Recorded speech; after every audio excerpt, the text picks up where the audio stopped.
오늘은 산상수훈 마지막 시간이 되겠습니다. 9개월 정도 지났는데 산상수훈을 마친 게 되는 것 같고요.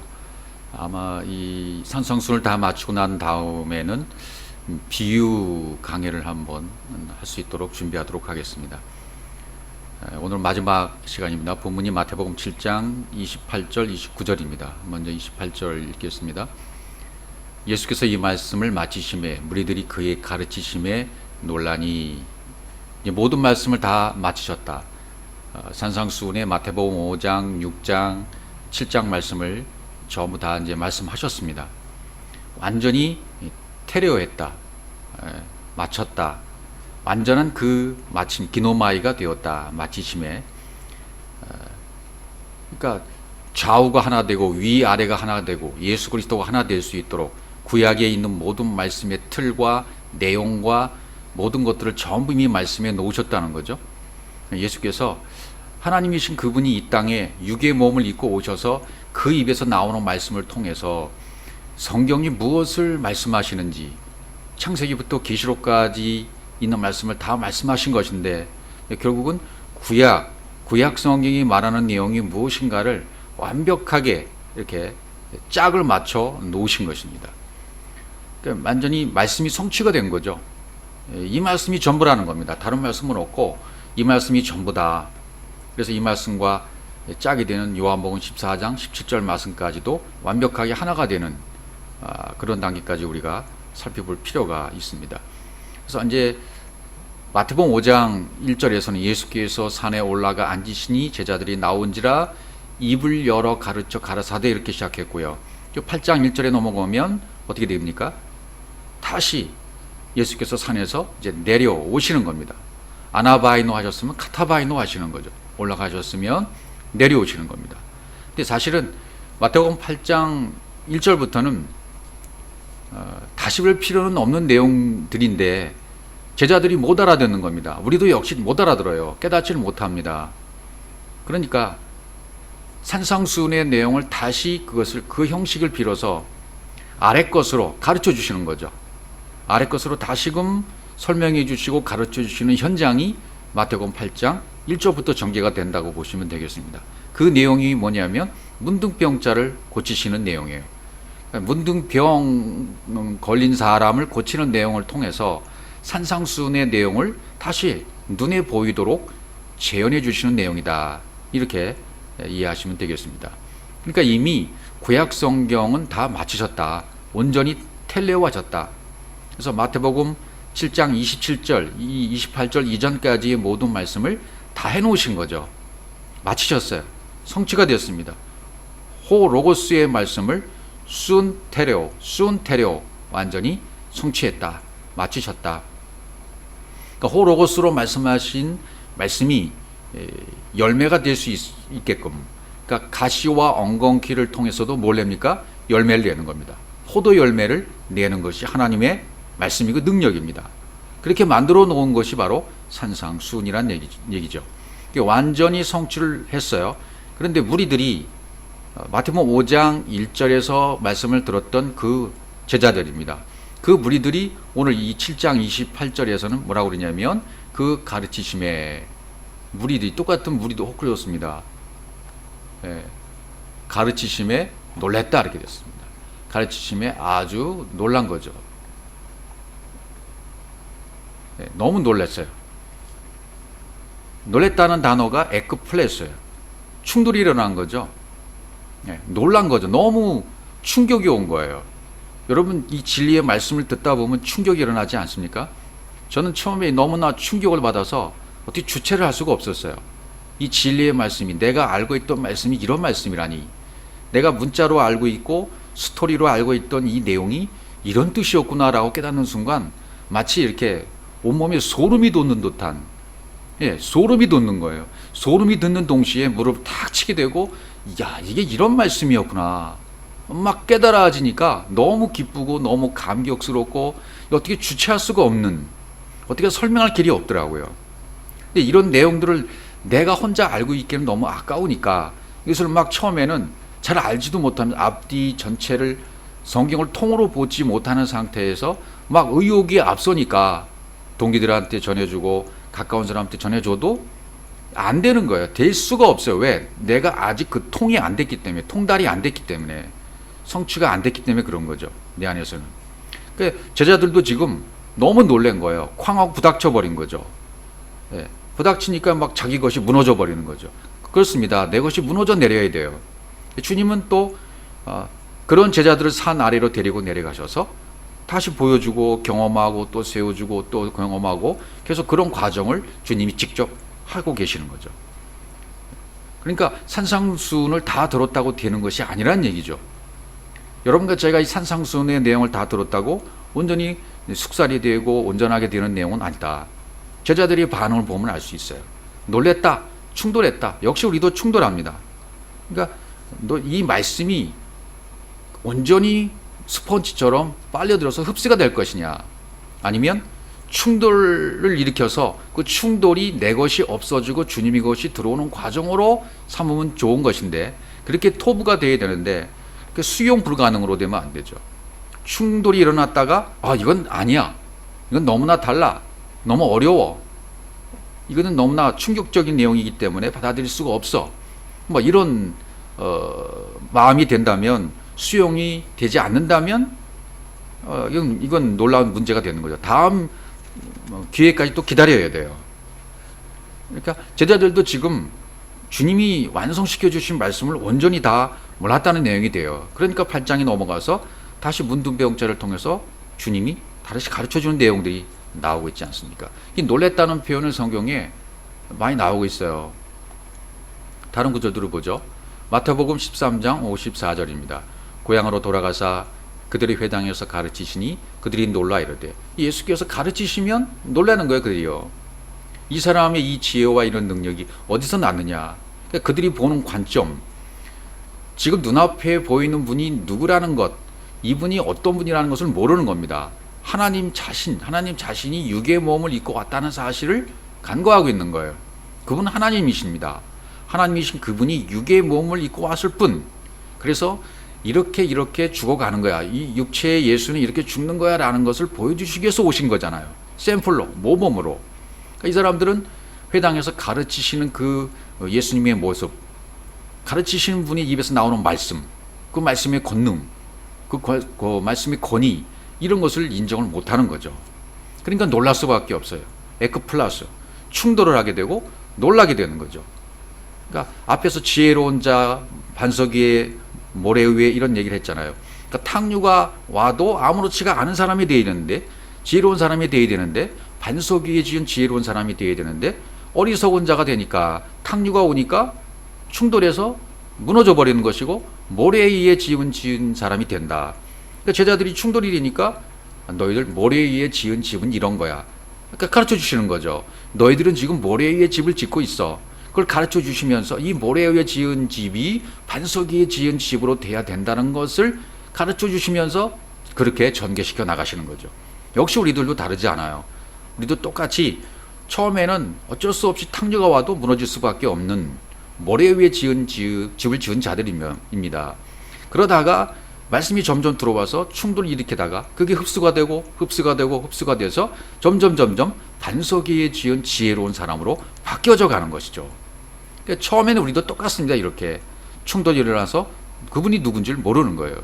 마가복음 1장 22절, 무사람이 그의 교훈에 논란이, 여기도 그의 교훈에 논란이, 이는 그가 가르치시는 것이 권위 있는 자와 같고 서기관들과 같이 아니하멜로라. 그분이 가르치시는 말씀은 당시의 서기관 바리새인들과 같이 아니했단 말이죠. 달랐어요. 분명히 가르치심이 달랐고 내용이 달랐고 권위가 있다. 그분이 가지고 있는 입술에 권위가 있었던 거죠. 그러니까 오늘날 교회에서, 강단에서 말씀을 전하는 자들은 하나님이 가지고 있던 그 권위를 가지고 있어야 돼요. 그 권세를 가지고 있어야 돼요. 엑수시아를 가지고 있어야 되고, 그 다음에 그것이 두나미스로 바뀌어져야 돼요. 그렇게 되려면 그 교훈을 받아서 충돌이 일어난 다음에 충돌이 돼서 내 것이 무너지고 그분의 것이 내 속에 흡수가 완전케 되어져서 산상수훈의 교훈이 내 안에서 완전히 똑같이 성취가 되어지면, 이게 숙달이 한꺼번에 안 된다 그랬지 않습니까? 그러니까 병자를 고치는 사건들, 이런 사건 저런 사건을 통해서 계속 훈련을 받고 그런 권세가 입혀져야 돼요. 그것이 되어 있지 않으면 사람들이 그 교훈에 놀라질 않아요. 세상의 교훈에 놀랄 수 있어요. 세상의 지식에는 놀랄 수 있어요. 아니, 그런데 그것은 그렇지 않습니다.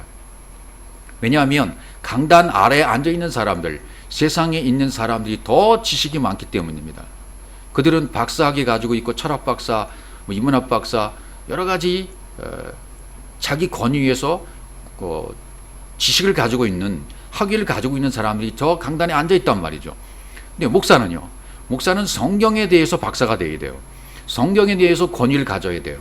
그러려면 문자 성경 66권의 말씀이 전부 충돌을 일으켜서 전부 빠져나가 버리고 하나님이 주시는 말씀으로 세워진 사람으로 바뀌어져 있어야 돼요. 광야 40년의 세월을 다 거쳐서 율법의 말씀이 66권의 문자 말씀이 전부 진리의 말씀으로 바뀌어진 상태로 바뀌어진 사람, 그런 충돌 또 충돌 또 충돌, 반복적인 충돌을 경험해서 완전히 에크플라소 충돌이 일어나서 내 것은 완전히 빠져나가고 이제 탕류가 와도 흔들리지 않는 반석 위에 지은 지혜로운 사람이 되어 있다면 그 입에서 나오는 말씀은 하나님이 말씀하신 말씀과 동일하다 그 말이죠. 그러면 그 말씀을 듣는 사람은 저것은 분명히 다르구나, 이 말씀은 뭔가 달라라는 것을 분명히 사람 속에 있는 영을 알아보기 때문에 금방 깨닫고 알 수 있다 그 말이죠. 이것이 안 되면 세상 지식, 세상 교훈 여기에 놀라면 안 돼요. 우리 주 예수 그리스도의 입에서 나오는 말씀의 교훈은 하나님의 것입니다. 그래 놀랄 수밖에 없는 거예요. 그래 사람이 전하는 것에 놀라면 안 된다. 사람이 가지고 있는 지식, 사람이 가지고 있는 사람의 교훈, 또 사람을 울리고 웃기고 간증하고 이런 여러 가지 걸 동원해서 어떤 예배 형식을 통해서 사람을 감동 주려고 하는 의도적인 그런 방법들, 그건 아무 소용이 없는 겁니다. 순간적인 뿐이고 아무런 사람을 변화시키는 능력이 없는 거예요. 여러분 아무리 그렇게 해보십시오.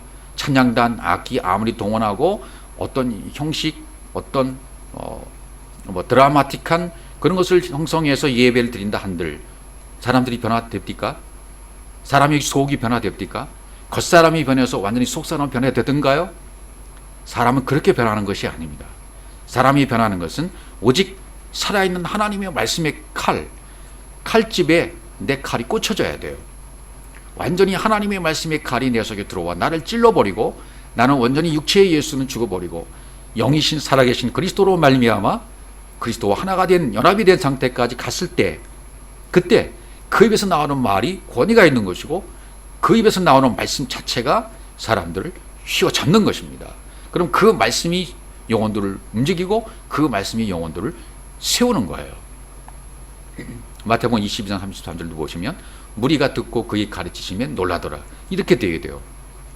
어떤 무리든지 그 강단 앞에 와서 앉아있는 사람들은 사람 속에는 전부 다 영이 있거든요.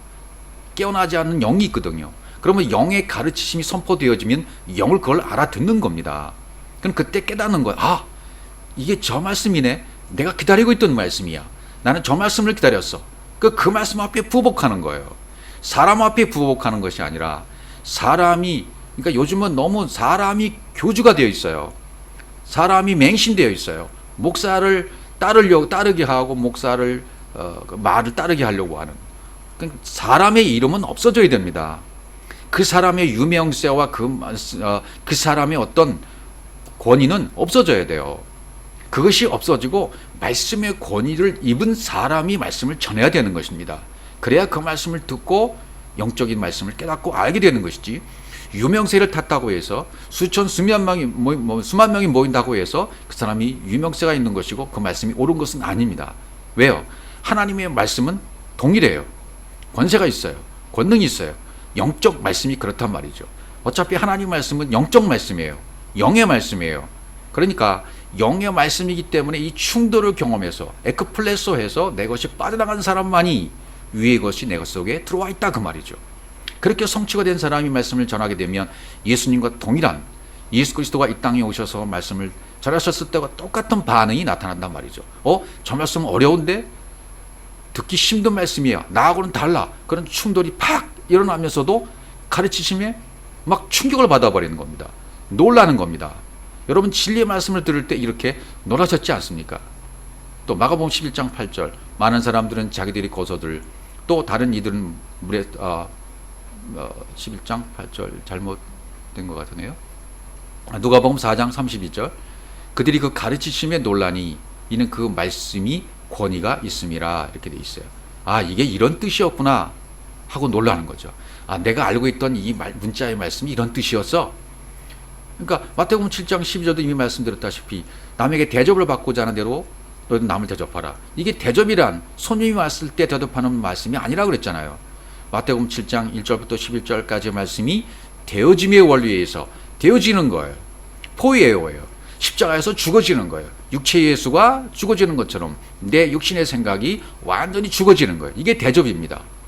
그래서 완전히 되어짐의 원리에 의해서 내가 이루어지는 거예요. 말씀이 이루어지는 것이 포이에오예요. 이렇게 다르단 말이죠. 내가 잘못 알고 있고 오해했던 말씀들이 이제 떠나가는 거예요. 그 말씀에 권위가 있으니까 그 가르치심에 놀라는 순간 내가 잘못됐던 말씀이 교정이 되는 거죠. 그 순간 내가 잘못됐던 귀신이 내 안에서 떠나가는 겁니다. 내가 오해하고 잘못 알고 있던 그 상태가 귀신이었어요. 그런 귀신의 상태가 귀신들이 내 안에서 막 떠나가는 거죠.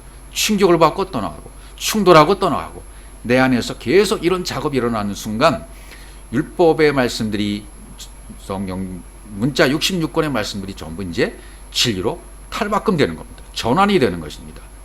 이것을 깨닫고 인정하고 먼저 순종해야 돼요. 그 말씀이 권위가 있으려면 그 엑수시아에 깨닫고 내가 인정하고 순종하고 들어가야 됩니다. 사도행전 13장 12절에도요.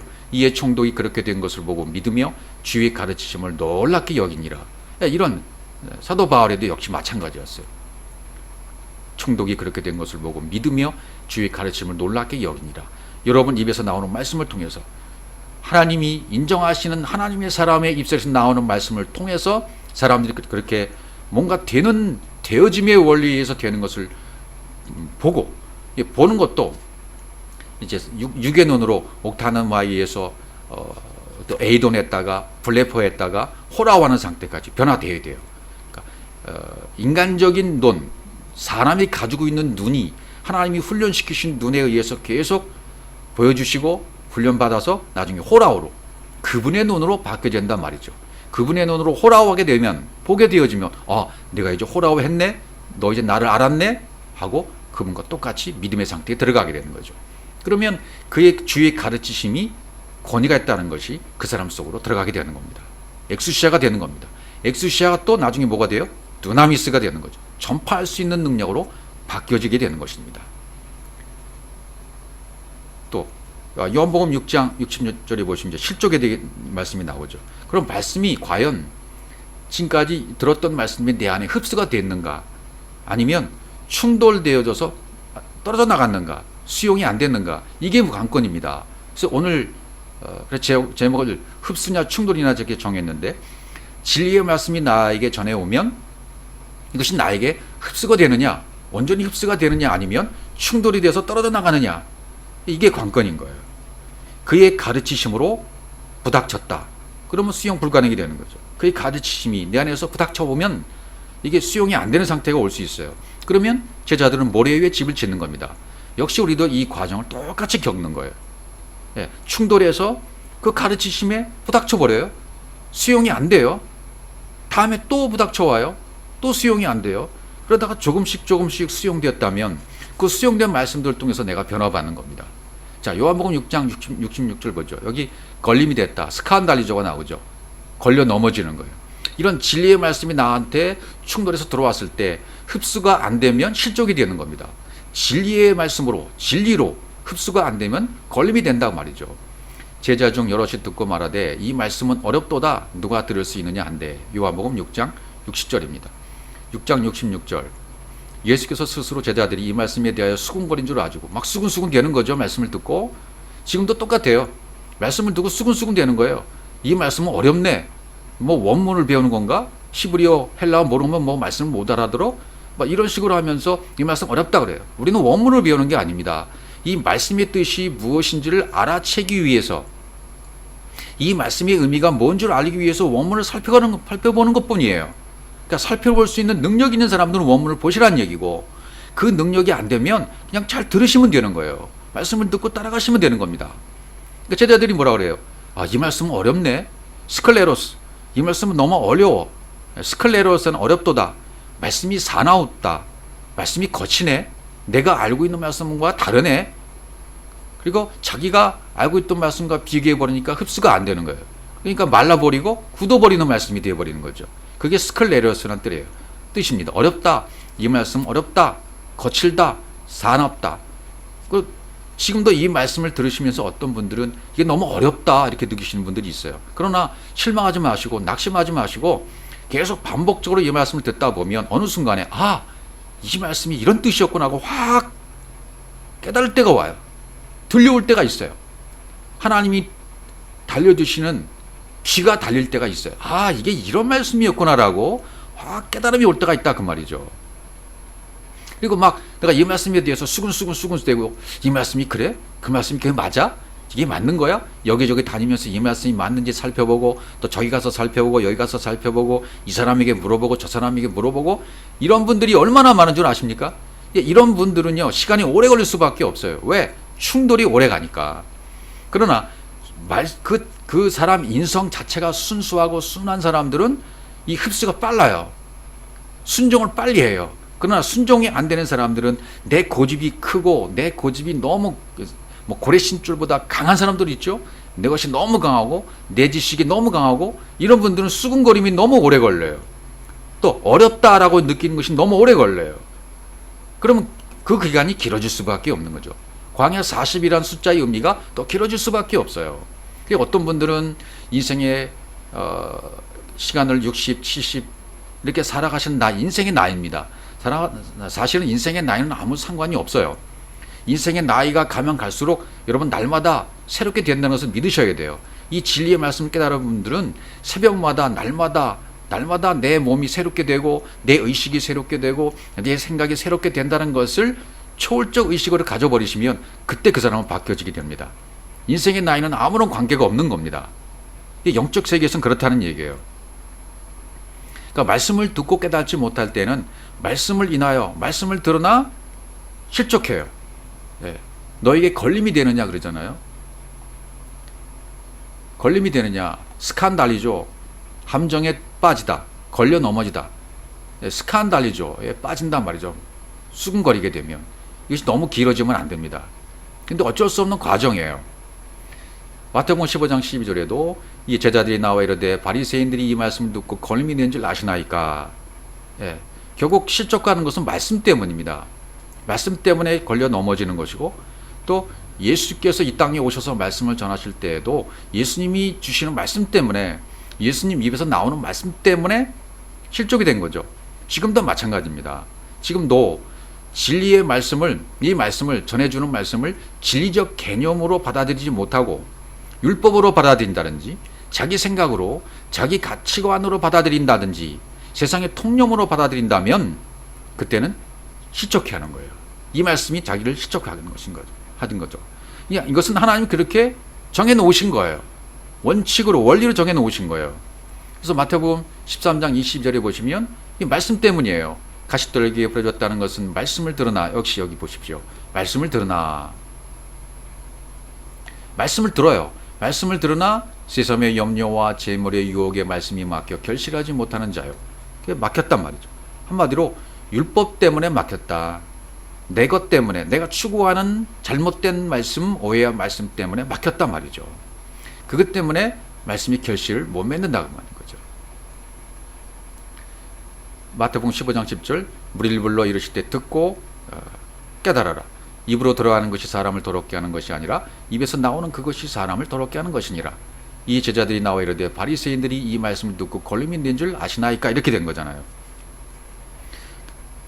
그러니까 예수께서 오셔서 세상의 통념과 관계가 없는 말씀은 위 차원의 말씀이었어요.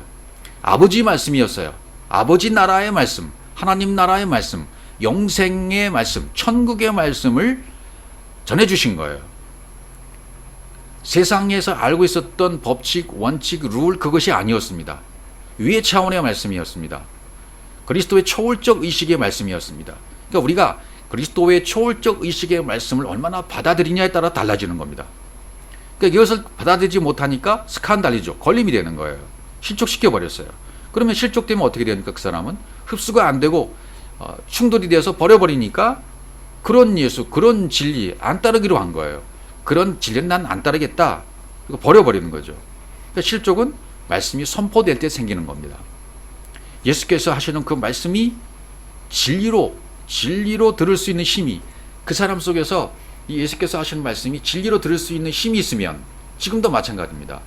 이 진리의 말씀이 선포되어지면 이 진리의 말씀을 진리로 받아들일 수 있는 능력이, 힘이 그 사람 속에 있으면 그 말씀 받아서 온전케 되어지는 것이고, 그렇지 않으면 충돌이 일어나서 실족해 되어서 버려지게 되는 거죠. 시간이 더 걸린다 그 말이죠. 그래서 마태복음 18장 6절에 이 말씀으로 가보겠습니다. 누구든지 나를 이 작은 자 중 하나를 실족하게 하면 차라리 연자 맷돌이 그 목에 달려서 깊은 바다에 빠뜨려진 것이 나으니라. 실족하게 하는 일들이 있음을 말미암아 세상에 화가 있도다. 실족하게 하는 일이 없을 수는 없으나 실족하게 하는 그 사람에게는 화가 있다. 이런 얘기를 하고 있어요. 그러니까 이 마태복음 18장 앞절 쭉 이야기가 뭐냐면, 소자 한 사람, 물 한 그릇, 소자에게 물 한 그릇 주는 자, 물을 대준다, 진리를 대준다, 그런 뜻이죠. 말씀일 공급을 못하면 실족되는 것이다. 말씀이 육신이 되어 오신 이유는 뭡니까? 우리를 일단 실족시키기 위해서 오셨어요. 육체를 입고 오셔서 죄를 드러나게 하신 분, 이분이 직접 스스로 화를 당해야 하시는 것이죠. 십자가에 죽으셔야 돼요. 그것이 바로 사랑이었습니다. 이 모습을 보이시는 이유가 뭘까요?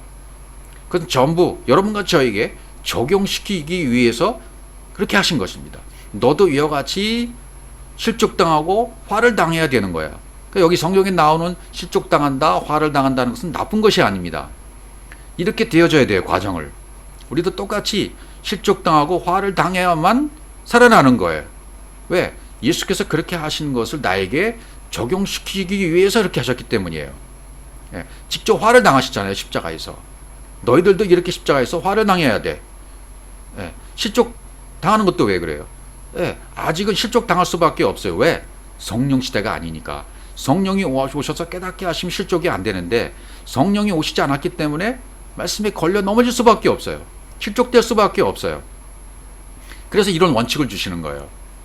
아까 18장 앞절로 가보죠. 연자맷돌 얘기 나오고, 이 말씀을 저도 참 의아하게 생각했던 말씀이고 해석이 안 됐던 말씀 중에 하나였었어요. 이 연자맷돌에 달려서 깊은 바다에 빠진다는 것이 무슨 뜻일까? 누가 빠진다는 것일까? 이런 것을 고민을 참 많이 했습니다, 저도. 또 누가복음 17장 2절로 가보죠. 그가 이 작은 자 중에 하나를 실족하게 할진대 차라리 연자 맷돌이 그 목에 매어 바다에 던지는 것이 나으니라. 이건 원문을 공부하고 원문을 잘하는 사람들도 영적 흐름을 모르면 해석하기 어려운 부분의 말씀입니다. 나으니라는 말을 먼저 알아야 되겠어요. 나으니라, 나으리라. 리시텔레이라는 말은 현재 직설법 능동태 단수예요. 유익하다, 더 좋다, 이것이 더 낫다, 이 방법이 낫다, 이렇게 하여야 진리가 되는 거야 라고 지금 진리의 방법을 설명하는 거거든요. 나으니라, 루시스에서 왔어요. 놓아줬다, 풀려지다, 뭐 이온 이런 뜻으로 쓰였어요. 루시스, 놓아주다, 여기에다가 테로스는 세금을 징수하다, 또 빚을 청산하다, 지불하다, 그런 뜻은 나왔거든요. 그러니까 둘이 합쳐진 단어니까 무슨 뜻이 되겠습니까? 그렇게 십자가에서 예수님이 빚을 청산하시고 죽어주시는 것이, 그런 지불해 주시는 것이 나은 거야, 그게 방법이야, 이렇게 설명하는 거예요. 지금 나타나 그것을 연자맷돌을 통해서, 실족과 연자맷돌을 통해서 바다에 던져지는 것으로 설명을 했습니다. 그러니까 나를 죄인 되게 하시고 병자됨을 고백하게 하신 후에 어떻게 하시는 겁니까? 실족계 한 자를 그 목에 연자맷돌을 매어 바다에 던져진다는 거예요. 연자맷돌은 무엇인지 알면 해결이 됩니다. 연자맷돌은 위쪽을 뜻해요. 위쪽에서 나온 단어예요. 연자맷돌은 위쪽. 그러니까 맷돌은 윗짝은 그리스도고 아랫짝은 율법이거든요. 예수거든요. 그러니까 그리스도로 율법을 갈아내는 거예요, 맷돌이. 근데 연자 맷돌이라는 것은 연자 맷돌 자체가 위쪽. 그러니까 그리스도란 뜻이에요. 연자 맷돌을 그 목에 걸고 실족해 한 사람이든 실족을 당한 사람이든 그 목에다가 뭘 달아요? 연자 맷돌을 다는 거예요. 연자 맷돌이 뭐라고요? 그리스도를 상징하는 거예요. 그럼 그 목이란 뜻은요. 그 목은 생명줄이란 트라켈로스트란 이 목에라는 말은 목구멍, 상징적으로 생명을 뜻해요. 그러니까 그리스도라는 생명을 목에 묶어버리는 거죠. 실족해 한 자의 목에다가 그리스도라는 생명, 그리스도라는 영을 목에 묶어버리고 바다에 빠져버리는 것, 던져버리는 겁니다. 바다에 던져버린다. 그러면 그 물에 율법의 바다에서 살아나올 수 있는 사람이 누구뿐이 없습니까? 그리스도밖에 없어요. 그러니까 함께 사는 거예요. 그렇게 해야만 나은 방법이라는 거예요. 십자가에 죽는 방법이라는 거예요. 무슨 뜻입니까? 그리스도이신 영이신 위의 차원의 그분의 생명이 그리스도가 그 실족해 한 사람의 영의 목에 생명을 묶어버리는 거예요. 같이 묶어버려서 바다에 빠져버리는 거죠. 그러니까 나를 죄인 되게 하신 후에 연자 맷돌을 그 목에 걸고 바다에 빠지시는 거예요. 그분이 직접. 이렇게 해석이 안 되면 해석이 될 수가 없는 구절입니다. 그분이 연자 맷돌이에요. 위의 차원의 것이에요. 그분 자체 그 영, 그 생명을 실족해 한 사람의 목에, 영에, 생명에 같이 하나 돼서 묶어버려서 바다에 빠져버린다는 거예요. 함께. 그러면 그분은 생명이기 때문에 율법의 바다에서 진리로 살아나올 자이시기 때문에 반드시 함께 살아날 수밖에 없는 이 방법이 나은 방법이라는 거예요. 그렇게 놓아주는 방법이 낫다 그 말이죠. 그러니까 실족해 한 사람, 복음을 전하다가 복음을 전해서 어느 한 사람, 소자 한 사람에게 부자 한 사람을 실족해 한 사람은 아랫짝입니다. 거기에다 윗짝, 연자 맷돌 윗짝을 묶는 거예요. 그리고 바다에 던져버리는 겁니다. 실족해 한 사람에게다 연자 맷돌인 그리스도를 묶어버려서 바다에 던지면 그게 나은 방법이다는 얘기예요. 살아나는 방법이다 그 말이죠. 그래야 살아나는 겁니다. 함께. 또 실족을 당한 사람도 마찬가지예요. 우리가 여기서 좀 잘못 생각할 수 있는 방법이 실족해 한 사람이 있고 실족을 당한 사람이 있거든요. 실족해 한 사람이나 실족을 당한 사람이나 똑같이 그 연자 맷돌이는 그리스도가 목에 생명으로 묶어져 버려서 바다에 빠지는 것이 나은 방법이라는 거예요. 그 방법으로밖에 진리로 살아나올 자가 없는 거예요. 예. 그러니까 이것을 이런 방법으로 해석이 안 되면 헤매는 거예요. 누가 빠지는지, 빠져서 어떻게 됐다는 얘기인지, 실족해 한 사람은 누구고 실족 당한 사람은 누구인지, 예. 이런 모든 것을 통해서 실족해 한 사람이 나예요. 실족해 한 사람이. 내가 육신의 생각을 가지고 많은 사람을 실족해 할 수도 있었어요. 그러다가 진리의 말씀을 전해주고 온 사람이 되어져서 진리의 말씀을 전해주면 이 말씀을 받지 못하는 사람은 저를 실족당하게 하잖아요. 그런 사람이라든지 또 날 통해서 어떤 방법으로든지 실족당했던 사람들도 예, 이 방법, 나은 방법을 택하면 연자 맷돌이 그 목에 묶여진다. 그리고 바다에 빠져버리면 함께 살아나는 거예요. 왜? 그분이 생명이기 때문에. 문제는 연자 맷돌이 목에 매어서 바다에 빠져주시느냐 말이에요. 이게 나으신 방법이에요. 바다에 빠지시는 방법. 율법의 바다에, 죽음의 바다에 빠지심으로 말미암아 진리로 살아나시는 거예요. 육이 죽고 영이 살아나는 십자가의 이 방법. 십자가에서 빛을 청산하시고 죽어지시는 이 진리의 보상의 방법이, 지불하시는 이 방법이 가장 나은 방법이다라는 것을 지금 설명하고 계시는 것입니다. 예. 그 다음에 마태복음 11장으로 가보죠. 11장 2절 요한이 오게 해서 그리스도께서 하신 일을 듣고 제자들을 보내요. 그리스도께서 하신 일을 우리를 시적케 하시는 일이에요. 그분이 하시는 일은 우리를 시적케 하시는 일이에요. 누가 누구를 시적시킵니까? 예수 그리스도께서 사람들 실족해요. 그분이 병을 고치거나 무엇을 하신 거나 그분이 하신 일 통해서 가르치시고 전파하시고 고치시는 이런 모든 사역들을 통해서 처음에는 실족이 먼저예요. 실족한 다음에 병자를 고치고 그 다음에 고쳐주시는 거죠. 예, 귀신을 쫓아내시고 병자를 고쳐주시는 사역들을 티칭, 프리칭, 힐링의 사역을 예수님이 하셨단 말이죠. 마태복음 11장 5절도요. 맹인이 보며 못 걷는 사람이 걸으며 나병 환자가 깨끗함을 받으며 못 걷는 자가 들으며 죽은 자가 살아나며 가난한 자에게 복음이 전파됐다 하라. 그리고 6절 누구든지 나로 말미암아 실족하지 아니하는 자는 복이 있도다 하시니라. 자, 그럼 또 어떻게 해석할 것인가? 실족하지 아니하는 자는 복이 있다고 하니까요. 그러면 실족을 했을 때는 어떻게 되는 겁니까? 실족을 했다가 십자가에 더 나은 방법을 통해서 연자 맷돌이신 그리스도가 묶여지면, 그 방법을 내가 진료로 받아들이면, 그러면 같이 살아나는 거예요. 그러나 실족하지 않은 자는 복이 있다. 복이 있는 방법은 뭡니까? 이제는 성령 시대에는요, 예수님이 십자가에서 죽고 영으로 오신 이 성령 시대에는 이제 복이 있는 사람이 누굽니까? 그 말씀을 받은 순간 성령께서 깨닫게 해주시는 새 계명을 받아버리면 이게 복된 자예요. 진리를 받을 수 있는 능력이 생긴 것은 누가 주시는 겁니까? 성령이 주시는 거예요. 성령이 행하시는 겁니다. 그러니까 성령 시대에는 성령이 사역하심으로 말미암아, 영이 역사하심으로 말미암아 깨닫게 해주시는 그 새 계명, 그 새 계명이 들어와서 그 계명이 나한테 이루어져 버리면, 장착돼 버리면 복이 있는 자가 되는 겁니다. 실족하지 않습니다. 그러나 예수님이 십자가로 가기 전에는 실족이 되는 거예요.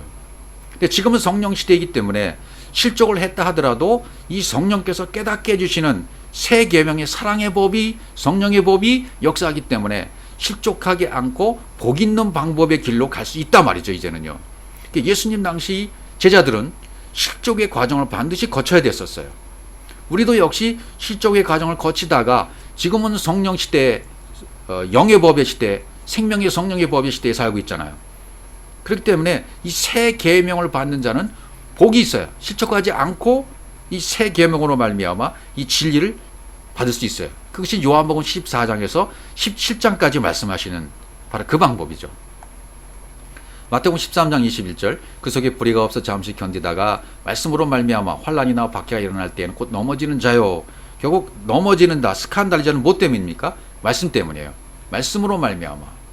분명히 여기 말씀 때문이에요. 예수께서 전해주는, 그러니까 예수님 자체 때문에도 실족이었고 예수님이 전하는 입에 나오는 말씀 때문에 실종을 당했었어요. 왜? 아직 성령이 오시기 전이었기 때문에요.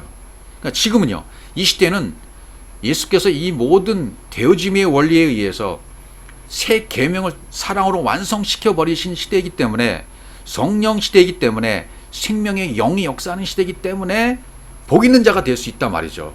이 말씀이 전파되어지면 곧바로 성령이 깨닫게 해서 그렇구나 라고 깨닫게 되어지고 그 말씀을 충돌했다가 흡수가 되어지는 순간 복 있는 자가 되는 겁니다. 그 말씀을 받아들인 자가 되는 거예요. 그러면 살아나는 자죠. 진리로 더 나은 방법에 의해서 되어지는 것입니다.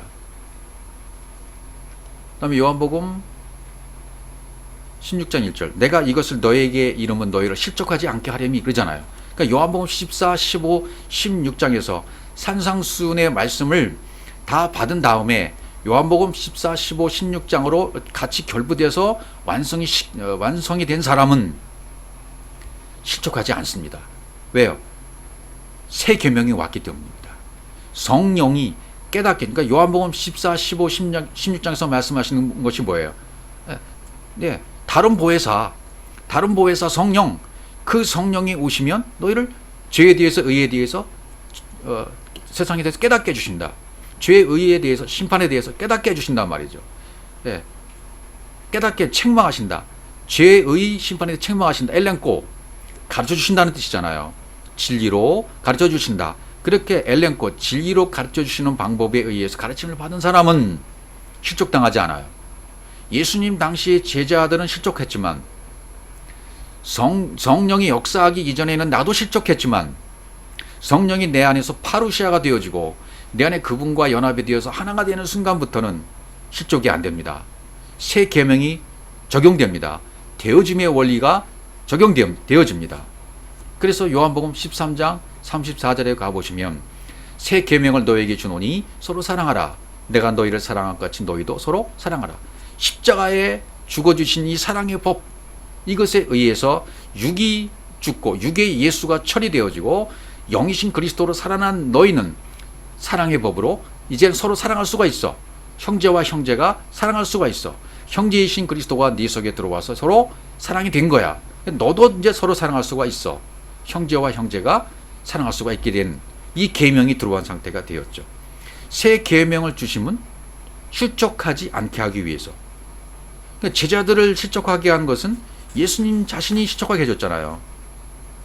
근데 진리의 말씀이 없으면 말씀으로 인해서 넘어질 수밖에 없는 것이죠. 그래서 주님 뭐라 그러세요? 내가 십자가에 갔다가 이 모든 것이 되어지면 너희들이 서로 사랑으로 완성되는 새 계명을 받는 거야 라고 요한복음 13, 14, 15, 16장 여기까지의 말씀이 온전히 산상수훈과 일치돼서 완성이 되어져 버리면 실족되지 않습니다. 새 언약의 말씀, 새 계명의 말씀이 내 안에서 완성이 되는 거예요. 이게 바울도 그러니까 이렇게 해서 고린도전서 8장에서 고기, 식물 먹는 걸 통해서 설명을 합니다. 고린도전서 8장 13절입니다. 그러므로 만일 음식이 내 형제를 시적하게 한다면 나는 영원히 고기를 먹지 아니하 내 형제를 시적하지 않게 하리라. 이건 고기 얘기를 하는 게 아닙니다. 지금 바울이요. 우상 숭배, 우상의 제물, 바울이 말하는 우상 제물이라는 것은 이건 율법적으로 하나님께 드리는 그런 제물을 말해요. 율법적으로 드리는 예배, 율법적으로 드리는 제물, 너를 그렇게 율법적인 제물로 드리면 안 돼. 그래서 이 고기를 먹어서 뭐 차라리 고기를 내가 안 먹겠다 그런 것이 아니라 율법적 희생 제물을 나는 안 드리겠다 그런 뜻입니다. 우상 숭배 안 하겠다. 율법적 희생 제물, 희생 제사 그런 예배 나 안 드릴 거야. 그렇게 얘기하는 거죠. 그러니까 이 바울은 지금 말씀드린 새 계명, 더 나은 방법을 깨달아 안 사람입니다. 그러니까 이런 우상 숭배, 율법적 희생 제물로 말미암아 형제를 실족시키지 않겠다는 거예요. 고린도전서 8장 8절 음식은 우리를 하나님 앞에 내어쓰지 못하나니 우리가 먹지 않는다고 해서 더 못 사는 것도 아니고 먹는다고 해서 더 잘 사는 것도 아니다. 9절 그런즉 너희 자유가 믿음이 약한 자들에게 걸려 넘어지게 하는 것이 되지 않도록 조심하라. 그러니까 여기서 걸려 넘어지 스칸달이죠. 걸려 넘어지지 않도록 믿음이 약한 자들에게 걸려 넘어지지 않도록 하는 방법을 택해라. 그게 뭐예요? 율법의 희생 제사를 드리지, 율법 예배 드리지 말라는 얘기예요. 더 이상 율법적인 것을 가지고 질린 척하지 말라는 얘기죠. 예. 그러니까 고린도 교회 때 이미 예수는 어떻게 된 겁니까? 고린도 교회면 이때는 예수가 죽은 상태잖아요. 어린 양 희생 제물로 드려진 거예요. 6월절 어린 양이 되신 거죠. 그리스도가 되신 거예요. 그러니까 6월절 어린 양이 되셨기 때문에 이 광야에 나와서 이 모든 것이 먹는 것이 바뀌어졌어요. 고기에서 떡으로 참떡인 진리인 그리스도로 바뀌어진 사람들이에요. 바뀌어진 사람들이기 때문에 더 이상 옛날 고기 얘기하면 안 돼요. 예수 얘기하면 안 돼요. 예수 십자가 얘기하면 안 돼요. 십자가는 해결된 거예요. 육체의 예수는 해결된 겁니다. 영이신 그리스도 얘기만 해결돼요. 그러니까 성만찬도 더 이상 이제 끝난 거예요. 고린도전서 11장 24절 축사하시고 떼어 예시되 이것은 너희를 원하는 내 몸이니 위하는 내 몸이니 이것을 행한 나를 기념하라. 그래서 이때까지죠. 성만찬 끝났어요. 예수님 자신이 예수님이 주례하시는 성만찬은 이것입니다. 예수님이 하셔야 의미가 있는 성만찬이에요. 그러나 지금 이 시대에는요. 그래서 기념하러 했다고 해서 문자적으로 그대로 하는 것이 저도 많이 했습니다만 모르고 했기 때문에 이제 이것은 끝난 겁니다. 예수님이 하시는 성만찬은 끝난 겁니다. 너희가 기념하라 하는 것은 뭐예요? 영으로 하면 되는 겁니다. 이제 끝났기 때문에 영이 내 안에 들어와서 파루시가 되었다면 끝난 거예요. 예, 참 떡이신 진리신 그분이 내 속에 들어와 좌정하시고 자리하시고 그분으로 진리로 살아가는 자가 되었다면 이건 끝난 겁니다.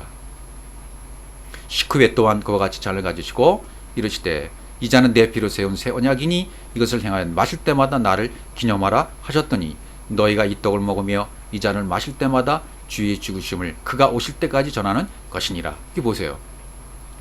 그가 오실 때까지라고 돼 있잖아요. 그러니까 예수님이 우리가 그동안 알고 있었던 공중의 모습을 나타내시고 다시 재림하신 그때 이걸 말하는 것이 아니라 그런 재림은 없는 겁니다. 각자에게 개인에게 파루시하는 것이지 전부 표현을 그렇게 하는 것뿐이지 성경은 전부 내 안에서 일어날 일들을 말씀하시는 겁니다. 그러니까 오실 때까지 예수님의 재림을 말하는 것이 아니에요. 영으로 내 안에 오실 때까지, 영으로 그리스도의 영으로 내 안에 오실 때까지 새 계명 사랑의 법으로 생명의 성령의 법으로 그리스도가 내 안에 자정하실 때까지 내 안에 거신다면 더 이상 죽음을 기념하는 성만찬은 아무런 의미가 없는 겁니다. 아무런 의미가 없는 것이고 목사들이 가운을 입고 하는 모든 가운 형식 그거 아무 의미가 없는 겁니다. 가운을 입고 성만찬을 주례한다든지 가운을 입고 주례사 한다든지 결혼식을 한다든지 아직까지 가운을 입는 그런 문화가 형성되어 있는 교회가 있다면 아직은 예수에서 머무는 교회예요. 진리가 없는 교회란 그 말이죠. 예수만 붙잡고 예수만 섬기는 교회라 그 말이죠. 그 육체의 예수는 빨리 십자가에서 해결되어야 돼요. 오늘날 교회에서 여전히 예수의 죽음만 가르치고 있다면, 예수의 부활만 가르치고 있다면 아직은 못 나온 겁니다. 광야에서 해결을 못한 것입니다. 광야에서 양식을 준 것, 고기, 만나 여기에 멈춰 있는 거예요. 하늘에서 내려 사람에게 생명을 주는 양식 참떡, 내가 참떡이다, 내가 받은 하늘에서는 생명의 양식이야 라고 말씀하셨던 그 말씀의 의미를 깨달았다면 이제는 이것이 끝나야 돼요. 부활도 예수 부활이 아닙니다. 그리스도의 부활이라고 해야 맞는 거예요. 예수의 죽음, 예수 부활은 여러분 안에서 끝마쳐야 돼요. 완전히 끝나야 돼요. 그리스도로 부활되었고 영으로 부활되었고 영이신 그리스도로 다시 살아난 자가 되었다면 예수의 죽음 이건 그만 말해야 됩니다. 성만찬식 그만해야 됩니다. 이것은 우리 안에서 이미 끝난 상태이기 때문에 그래요.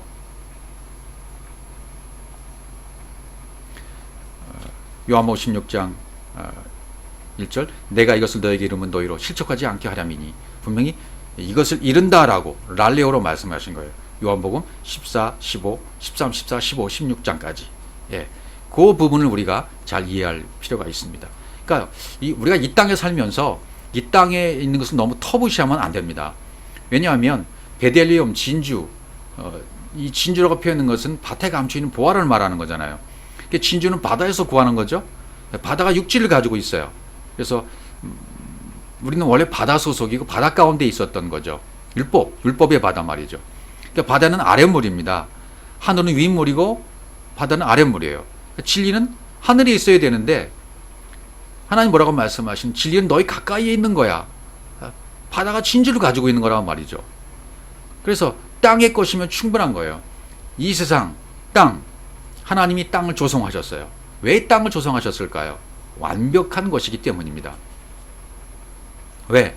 세상은 완벽하게 조성이 되어서 천국으로 인도하는 방법을 다 계시해 놓은 곳이 이 세상입니다. 진리를 깨달을 수 있는 모든 것이 땅에 있어요. 이 세상에 있어요. 온 우주 만물, 식물계, 광물계, 동물계를 통해서 땅을 통해서 하늘, 천국, 영생을 가르쳐주고 계시단 말이죠.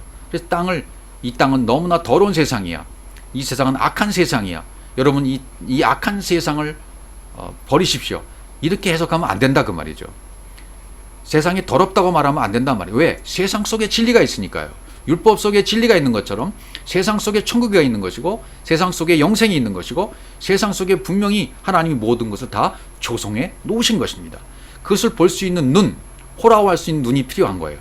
그래서 옥타노마이, 육으로 볼 수 있는 옥타노마이의 눈에서 에이돈할 수 있는 하나님께서 보여주신 에이돈을 통해서 이 블레포하시는 보여주시는 훈련들을 통해서 내 눈이 호라오할 수 있는 눈으로 바뀌어져야 돼요. 영적 직관이 열려지는 계시의 눈이 열려지는 호라오의 눈으로 바뀌어져야 된다. 그러면 이 세상을 보는 눈이 바뀌어지는 것입니다. 실족하고 충돌했던 내가 이제는 새 계명, 성령 시대 생명의 성령의 법, 성령으로 말미암아 깨닫게 해주시는 그분의 법이 내 몸에 장착이 되어지면 눈이 열립니다. 귀가 열립니다. 세상을 볼 수 있는 눈이 열려지는 거죠. 호라오가 되는 겁니다. 그러면 땅을 통해서 천국을 보는 겁니다.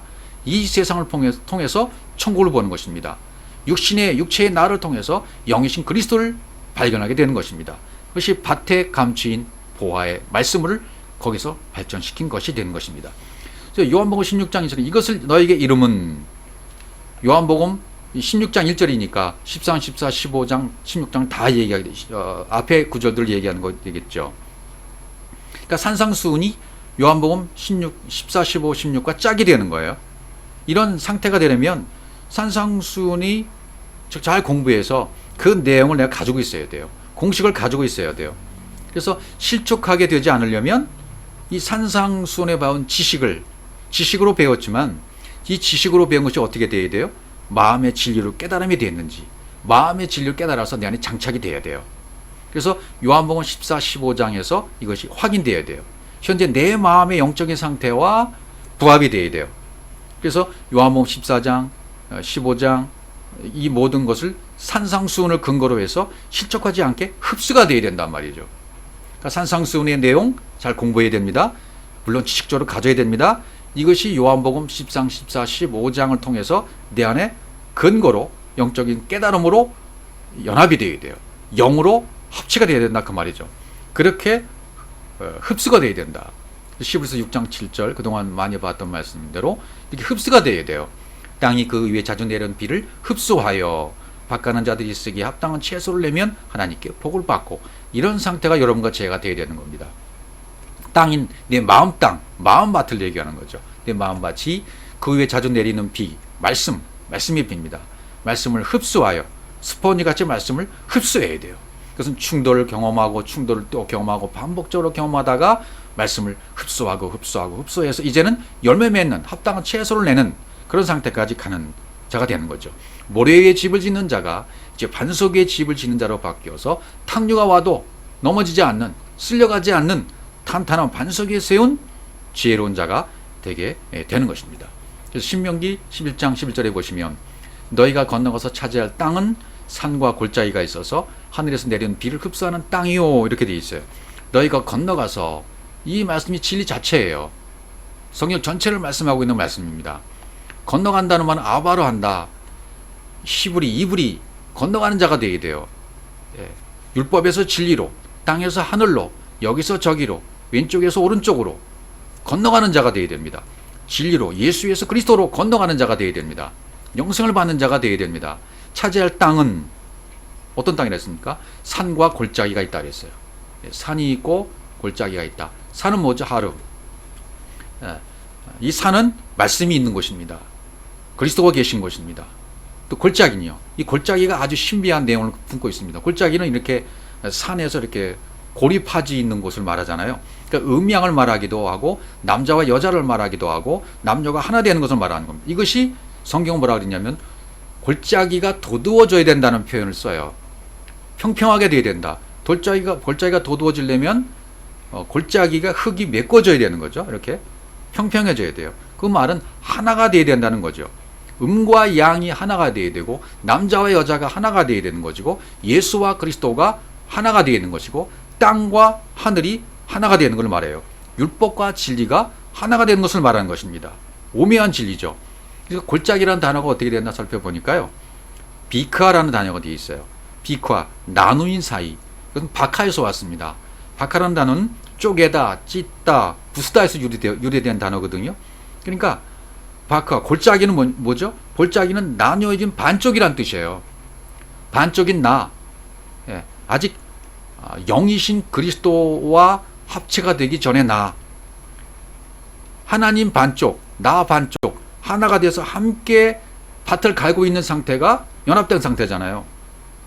그렇죠? 그러면 그게 결혼제도입니다. 이 땅에 결혼제도를 주신 이유가 뭐예요? 반쪽인 하나님을 만나라고 주신 제도입니다.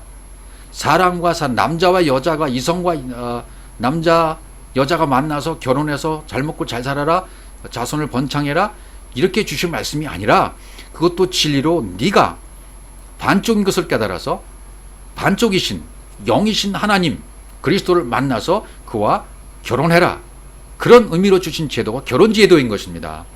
그래, 이런 결혼제도를 깨닫게 하기 위해서 우리를 그토록 굴리시고 훈련시키시는 거예요. 이런 사건 저런 사건, 원하는 사건, 엄청난 사건들이 우리 안에 있게 되는 거죠. 빨리 깨달은 자들은 이 세계명 속으로 들어가서 골짜기가 도두어진 상태, 그분과 연합돼서 하나가 된 상태가 되는 것이고, 빨리 골짜기는 도드어져야 돼요. 평평해져야 돼요. 하나가 되어야 된단 말이죠. 반쪽과 반쪽이 만나서 하나가 돼 온전한 산을 만들어야 된다 그 말이죠. 예. 그러니까 나누어진 것은 하나로 다시 모아져야 돼요. 반쪽과 반쪽은 하나가 된다는 것, 그것이 성경이 말하는 진리다 그 말이죠. 그래서 마태복음 7장 29절 마지막 산상수훈 마지막 29절은 뭐라고 되어 있습니까? 이는 그 가르치시는 것이 권위 있는 자와 같고 그들이 서기관들과 같이 아니함이러라. 분명히 서기관 같이 아니했다 그랬죠. 성취한 말씀을 듣고 제자들이 뭐라고 그래요? 저 사람이 가르치는 것은 왜 성경이 기록하고 다르지? 기록된 성경하고 왜 다르지? 그러는 거죠. 그러니까 기록된 말씀 뭡니까? 세상의 말로 기록된, 아랫말로 세상의 관념, 가치관으로 기록된 말씀이죠. 예. 이것을 예수님이 오셔서 하늘의 것으로 해석해 주신 거예요. 그러니까 세상의 것과 가르치는 것이 달랐던 거죠. 세상 것과 같지 않다. 진리로 받아들이지 못하는 거죠. 그러니까. 그래서 이렇게 왜 마태복음 7장 29절 산상수훈의 마지막 다 가르치신 다음에 이런 말씀을 기록해 놨을까요? 오늘날 똑같은 거예요. 지금까지 산상수훈을 통해서 진리 말씀 저도 전달했습니다. 그러면 이 말씀을 받는 분들이 이 진리 들어보니까 예수님 당시에서도 제자들에게 가르쳤을 때 그분이 입에서 나온 말씀, 가르치시고 전파하시는 모든 내용들이 권위가 있네? 다르네? 라고 충돌을 받았어요. 실족했어요. 그리고 뭐라고 깨달았습니까? 서기관들과 같지 않구나. 기록된 말씀 같지 않구나. 땅 아래 것과 같지 않네. 위의 것은 아래 것과 다르네. 해석을 하늘의 것으로 해주셨기 때문입니다. 그러니까 예수님의 가르침은 위의 것으로 해석해 주신 거죠. 네. 진리로 해석해 준 말씀, 이것은 기록된 묘사와 표현으로 안 된 거죠. 말고 진짜 보이지 않는 하늘의 진리를 그렇게 받아서 간직할 수 있겠는가 너희들이. 예. 그래서 그들의 마음의 말씀이 부딪혔잖아요. 지금 이렇게 가르치심이 듣는 분들이 부닥치고 있는가, 권세를 가지고 있는 것 같고. 누가? 그러니까 권세를 가지고 계시는 분은 누구예요? 육으로 오신 예수 그리스도시잖아요. 근데 서기관들에게는 권세가 있습니까? 없습니까? 아직 없어요. 이 진리의 말씀을 받지 못하고 이 속에 충돌이 일어나고 흡수가 안 된 사람은 뭐가 없는 거죠? 성령이 깨닫게 해주신 것이 없는 것이고, 부족한 것이고, 약한 것이고, 그분이 가지고 계시는 엑수시아, 여기서 엑수시라고 쓰였어요. 그분이 가지고 있는 권세가 없는 거예요. 바리새인과 서기관들에게는 예수 그리스도가 가지고 있는 엑수시아가 없었던 것입니다. 그게 차이예요. 그 차이입니다. 그러니까 오늘날도 이 엑수시아가, 권세가 있느냐 없느냐, 이 차이입니다. 네, 그러니까 제자들이 듣기에는 달라도 너무 달랐다는 거죠. 문자는 우리를 세우지 못합니다. 성경이 우리를 세우지 못합니다. 그러니까 우리는 원문을 공부하는 것이 아닙니다. 그러니까 듣는 사람들이 이 말씀은 어렵도다 라고, 내 것과 다르네, 거칠게 되는 것이고, 이 말씀은 좀 거친 말씀인데 나와는 좀 다른 말씀인데, 이렇게 충돌이 일어나신 분들은 좋은 거예요. 그런 충돌이 자꾸만 일어나야 됩니다. 그래서 내 것이 빠져나가야 되니까요. 처음에는 충돌이 일어나다가 점점 흡수로 바뀌어지는 것입니다. 충돌이 흡수로 바뀌어지는 거예요. 그러니까 지금 성령 시대이기 때문에 이것이 빨라요. 예수님 당시의 제자들은 성령이 임한 시대가 아니었기 때문에 실족될 수밖에 없었어요. 오늘도 우리가 성령 강림이 안 되고 있는 상태에서는 실족당할 수밖에 없죠. 그러다 성령이 깨닫게 하시는 역사가 시작되어지면 분명히 충돌이 흡수로 바뀝니다. 깨달음이 됩니다. 엑수시아가 생깁니다. 귀가 열리고 눈이 열리게 되어진단 말이죠. 하나님의 뜻이 무엇인지를 깨닫게 되어져요. 그러니까 우리는 원문을 분명히 공부하는 건 아닙니다. 저도 여러분에게 분명히 말씀드리지만, 저도 원문을 이용하고 원문을 사용하지만 최소한으로 하나님의 뜻이 무엇인지, 이 말씀이 기록한 원뜻이 무엇인지를 찾기 위해서 살펴보는 것 뿐이지, 여러분에게 헬라어 히브리어를 공부하라고 말씀하신 말씀이 절대로 아닙니다. 그렇게 다 할 수가 없어요. 이 완성, 히브리 헬라어로 하나님은 말씀을 완성하셨습니다. 그런 똑같은 개념으로 깨달아야 된다는 얘기입니다. 그런 엑수시아 권세가 여러분에게 임하길 바랍니다. 깨달아지시길 바랍니다. 그렇게 되어지면 창세기 1장 1절부터 말씀하신 말씀이 빛이신 그리스도를 말씀하시는 것이구나. 신약과 구약이 딱딱 떨어지는 거구나. 산상수훈의 말씀이 요한복음 13, 14, 15, 16장과 딱 떨어지는구나. 그리고 창세기의 말씀을 보니까 또 딱 맞아 떨어지는구나. 신약과 구약이 딱 맞아 떨어지기 시작한다. 그것이 깨달아기 시작하고 말씀이 하나 더 세워지기 시작하면 반쪽과 반쪽이 만나서 하나가 되어지면 그래야 진짜 완성이 되기 시작하는 것입니다. 여러분의 이런 말씀이 완성되어 주시기 바랍니다. 요한복음 7장 46절에 아랫사람들이 대답하되 그 사람이 말하는 것처럼 말한 사람은 이때까지 없었나이다 하니. 이런 반응, 하석들이 대답하는 거예요. 종들이 대답하는 거예요. 그 예수 그리스도라는 그분이 말씀하시는 말씀은 랄레오, 진리로 말하는 말씀은 그렇게 말하는 사람 이때까지 없었어. 그런 말씀 들어본 적이 없어. 그런 말씀을 우리가 접해본 적이 없어. 이런 말씀이 오늘날도 여러분이 깨달은 이 진리가, 저와 여러분이 깨달은 진리를 전했을 때 그 받아들인 사람들도 이렇게까지 말하는 사람은 없었어. 이런 반응으로 오시기를 주의 이름으로 축복합니다. 그렇게 되기 시작한다면 하나님의 엑수시아가 여러분에게 임하기 심한 것이고, 하나님의 엑수시아가 임했다가 이것이 뭘로 바뀝니까? 두나미스로 바뀌어지면 전파할 수 있는 능력이 그 입에 말씀의 칼이 세워지기 시작한 것입니다. 그렇게 되어지면 여러분과 제가 말씀을 전했을 때 듣는 사람들로 하여금 이게 맞는 말씀이네. 이 말씀이 깨달아지네. 이 말씀이 어려운 말씀이지만 그 말씀이 맞아. 이렇게까지 말하는 사람은 없었어. 이 말씀이 바른 말씀이야 라고 깨달아지는 그런 역사가 있으시기를 주의 이름으로 축복합니다.